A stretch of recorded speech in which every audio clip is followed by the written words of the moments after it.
పేరుకు 1-2 పెద్ద కంపెనీలకు ఉచితంగా భూములు ఇస్తున్నట్టు ప్రకటిస్తాడు.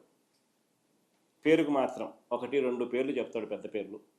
వారికి ఉచితంగాను 99 పైసలకి భూములు ఇస్తా ఉన్నట్టుగా ప్రకటిస్తాడు. ఆ ముసుగులో వేల కోట్ల విలువైన భూముల్ని తన మనుషులకు, తన బినామీలకు కారు చౌకగా ఇటువైపు నుంచి ఇస్తాడు.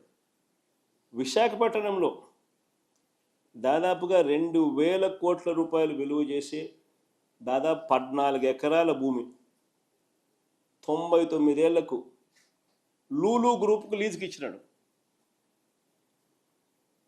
ఎలాంటి టెండరు లేదు, ఎలాంటి ఆక్షను లేదు. కేవలం కంపెనీ రాసిన లెటర్ ఆధారంగా ఈ భూములు వాళ్ళు మాల్ కట్టుకునేదానికి ఈయన ఇచ్చినాడు. ఇదే లూలు గ్రూపు అహ్మదాబాద్లో, గుజరాత్లో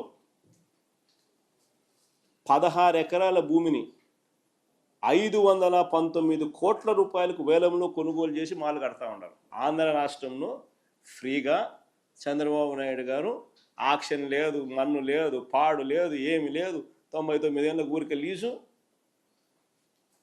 లూలుకు 14 ఎకరాలు 2,000 కోట్లు భూమి ఇస్తున్నాడు. The city's biggest land deal so far has also set the record for the highest stamp duty from a single sale deed. ఇక్కడ స్టాంప్ డ్యూటీ కూడా ఎగ్జంప్షన్ మన రాష్ట్రంలో. అక్కడ స్టాంప్ డ్యూటీకి హైయెస్ట్గా వచ్చిందని కూడా వాళ్ళు పబ్లిసిటీ చేసుకుంటా ఉన్నారు. Satva group, Kapil group, ANSR group, ఇటువంటి రియల్ ఎస్టేట్ కంపెనీలు, ఈ కంపెనీలకు భూముల కేటాయింపులో కూడా ఎలాంటి యాక్షన్లు లేవు. పక్కన తెలంగాణలో చూస్తూ ఉంటే యాక్షన్లు కనపడతాయి. 170 కోట్లు ఎకరాకు పోయిందని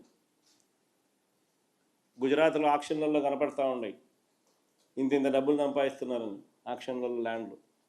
మన రాష్ట్రంలో మాత్రం రియల్ ఎస్టేట్ కంపెనీలకు ఎకరా 50 కోట్లు విలువ చేసే భూములు వీళ్ళకు కేవలం 1.5 కోటికి ఇచ్చినారు.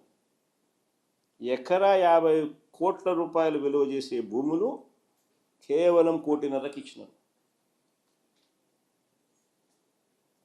సత్వాకు 30 ఎకరాలు, కపిల్ చిట్ ఫండ్స్ వాళ్ళకు 10 ఎకరాలు, ఏఎన్ఎస్ఆర్ వాళ్ళకు 10 ఎకరాలు, రహేజాకి అయితే మరి 99 పైసలకి. మరోవైపున ఏం చేస్తా ఉన్నారో తెలుసా? ల్యాండ్ యూస్ కన్వర్షను, ల్యాండ్ యూసు వీళ్లకు 40%, 50% మిక్స్డ్ యూస్కు వీళ్ళకు చేసుకునేదానికి స్వేచ్ఛనిస్తూ, మరోవైపున వీళ్ళు బిల్డింగులు కడితే స్క్వేర్ ఫీట్కి 2,000 రూపాయలు వీళ్ళకు తిరిగి గవర్నమెంట్ ఇస్తుందట. ఇది నిజంగా బొనాన్సా కాదా?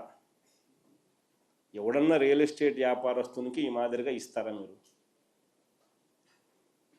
వీళ్ళు బిల్డింగులు కడితే స్క్వేర్ ఫీట్కి 2,000 రూపాయలు ఎదురు గవర్నమెంట్ ఇస్తుందంట వీళ్ళకు.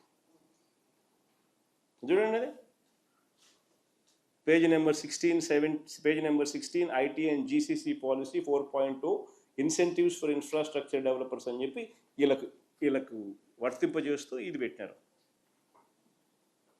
50% క్యాపిటల్ సబ్సిడీ అంట, మ్యాక్సిమం ₹2,000 పర్ స్క్వేర్ ఫీట్ అంట, పేడ్ ఓవర్ 5 years అంట.